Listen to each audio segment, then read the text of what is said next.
तो हमने किताब क्या लिखी, इस्लामिक आतंकवाद का इतिहास, यानी आतंकवाद को हमने इस्लाम से जोड़ा। तो अगर इस्लाम में आतंकवाद है तो उसको अमल में लाना चाहिए, यानी हर मुसलमान को अमल में लाना चाहिए। तो अगर हर मुसलमान उस आतंकवाद को अमल में लाएगा तो यहां 25 करोड़ आतंकवादी पैदा हो जाएंगे। तो मुझको लगा कहीं ना कहीं मुझसे गलती हुई है, हमको फिर से देखना चाहिए।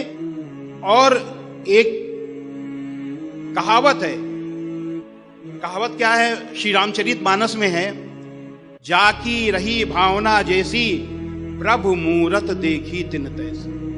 अगर आपकी भावना किसी भी जगह आतंकवाद को देखने की है तो आपको आतंकवाद दिखाई देगा।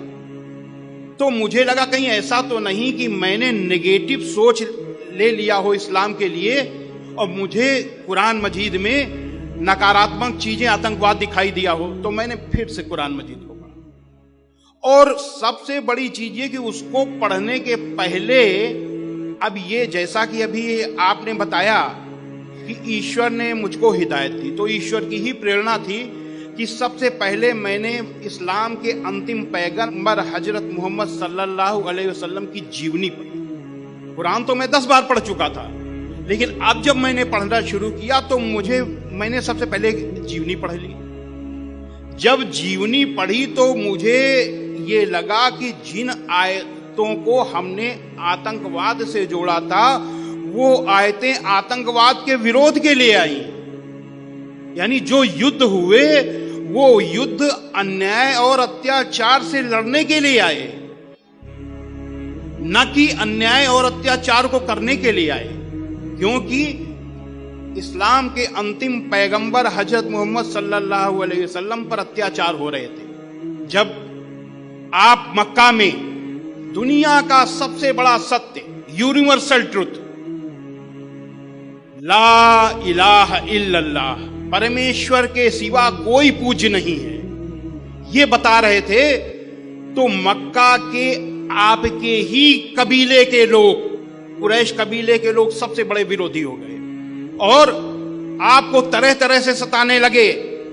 आपके अनुयायियों को भूखा प्यासा नंगा अरब की तपती रेत पर लिटाया गया और ये भयानक अत्याचार 1 साल 2 साल 3 साल नहीं, लगातार 13 सालों तक चलता रहा। लेकिन धन्य है हजरत मोहम्मद सल्लल्लाहु अलैहि वसल्लम, जिन्होंने अपने अनुयायियों से कहा सब्र करो, सब्र करने वालों के साथ अल्लाह है।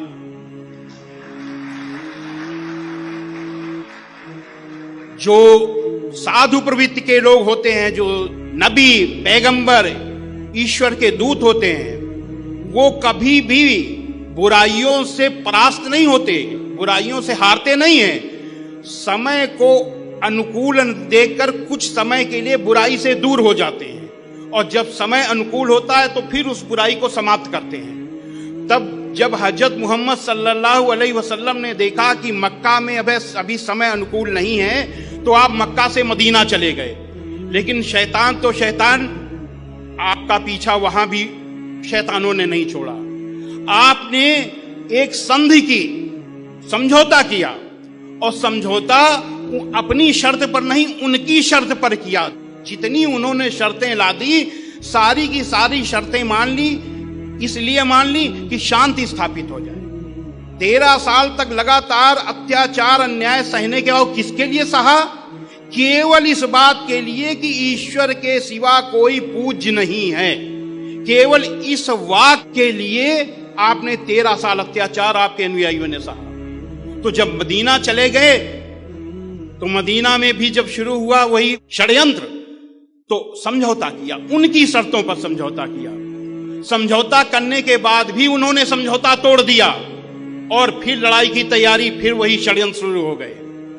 तब कुरान मजीद में अल्लाह का, ईश्वर का आदेश आया हजरत मोहम्मद सल्लल्लाहु अलैहि वसल्लम पर। कुरान मजीद के सूरा 22 आयत नंबर 39 में, जिन मुसलमानों से खामखा लड़ाई की जाती है उनको इजाजत है कि वे भी लड़ें, क्योंकि उनके साथ जुल्म हो रहा है। जब सारे रास्ते बंद हो गए, यही तो हुआ था महाभारत में, जब कौरवों ने पांडवों पर अन्याय किया। पांडव कौरवों के पिता धृतराष्ट्र जो कि राजा थे उनके पास गए और कहा ये हमारे साथ अन्याय हुआ है। तो उनको अपने बच्चे का मोह था, धृतराष्ट्र को। उन्होंने सोचा मेरा बच्चा है, मैं इनकी बात क्यों सुनूं। उन्होंने कहा आप लोग जानो, दुर्योधन जाने। कहे नहीं, आप अगर चाहिए तो, आप अगर राजा हैं, अगर आप निर्णय दे देंगे तो ये लड़ाई बच जाएगी। नहीं नहीं नहीं, आप दुर्योधन से बात करो, उन्हीं से बात करो। वो लोग चले आए। श्री कृष्ण जी ने कहा कि चलो एक बार हम लोग दुर्योधन के पास भी चलते हैं। दुर्योधन कौरवों के सबसे बड़े भाई थे और राज्य के उत्तराधिकारी थे, शहजादे थे।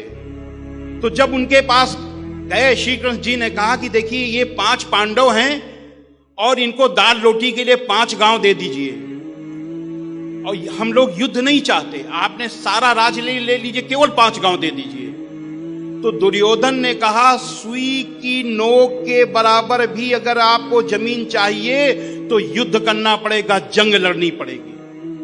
तो जब कोई रास्ता नहीं बचा, बातचीत के सारे रास्ते बंद हो गए, तब दोनों सेनाएं खड़ी हुई आमने सामने। आमने सामने जब खड़ी हुई, अर्जुन ने देखा कि हमारे सामने हमारे ही चचेरे भाई, हमारे दादे चाचे, हमारे गुरु सब खड़े हैं जिनसे हमको एक राज्य के लिए लड़ना पड़ेगा।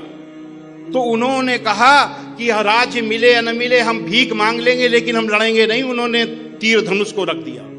जब उन्होंने रख दिया तो ईश्वर का आदेश आया, जैसे कि मक्का में हजरत मोहम्मद सल्लल्लाहु अलैहि वसल्लम के ऊपर आया था। यदृच्छया चोपन्नम स्वर्ग द्वारम पावृतम सुखना क्षत्रिया पात लभंते युद्ध मीदृशम। अय अर्जुन, स्वर्ग के खुले हुए दरवाजे के समान अन्याय, इस तरीके के युद्ध को, जो अन्याय, अत्याचार और अधर्म के विरुद्ध लड़ा जाता है, ये भाग्यवान क्षत्रिय यानी किस्मत वाले लड़ाके ही पाते हैं। हतो वा प्राप्त स्वर्गम जित्वा वा भोक्षसे महीम तस्मादुत्तिष्ठ कौन्तेय युद्धाय कृत निश्चया। और अर्जुन, अगर इस धर्म युद्ध को, जो अन्याय, अत्याचार और अधर्म के विरुद्ध लड़ा गया है, इसको लड़ने में अगर तू मारा जाएगा तो तू स्वर्ग को जाएगा, अगर जीतेगा तो पृथ्वी का भोग करेगा। इसलिए युद्ध का दृढ़ निश्चय करके खड़ा हो जा। अच्छेत त्वमिमं धर्म्यम संग्रामम न करिष्यसि ततः स्वधर्मम कीर्तिम च हित्वा पापम अवाप्स्यसि। किंतु यदि तू इस धर्मयुक्त संग्राम को, इस धर्मयुद्ध को नहीं करेगा, तो जो तेरा यश है कि तू बहुत बड़ा तीरंदाज है, तेरा यश समाप्त हो जाएगा, तेरा धर्म खत्म हो जाएगा और तू पाप को प्राप्त होगा और नरक को जाएगा। तब फिर युद्ध हुआ। ठीक इसी तरीके से वहां राज्य के लिए युद्ध था, यहां ला इलाहा इल्लल्लाह, परमेश्वर के सिवा कोई पूज्य नहीं है, इसके लिए युद्ध शुरू हुआ। क्योंकि बातचीत के सारे रास्ते बंद हो गए। धर्म युद्ध मर्यादित होता है, इसलिए सूरा 2 आयत नंबर 190 में इस युद्ध को मर्यादित किया अल्लाह ने कि जो लोग तुमसे लड़ते हैं तुम भी खुदा की राह में उनसे लड़ो, मगर जाति न करना, कि जाति करने वालों को अल्लाह नापसंद करता है।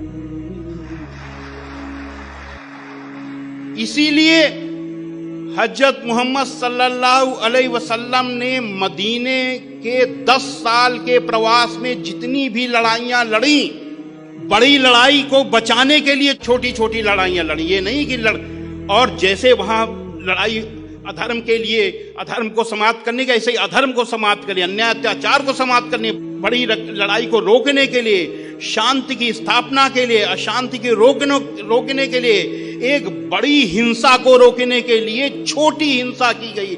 और बड़ी हिंसा को जब रोकने के लिए छोटी हिंसा की जाती है तो वो अहिंसा होती है, हिंसा नहीं होती। तो जब वो उस लड़ाई में मुसलमानों की तरफ से केवल 259 लोग और गैर मुसलमानों की तरफ से 759 लोग,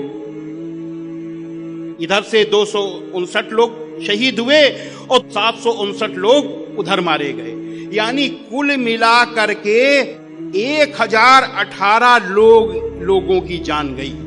केवल 1018। 10 साल में जितनी भी लड़ाइयां हुई, केवल इतना ये मर्यादित युद्ध था।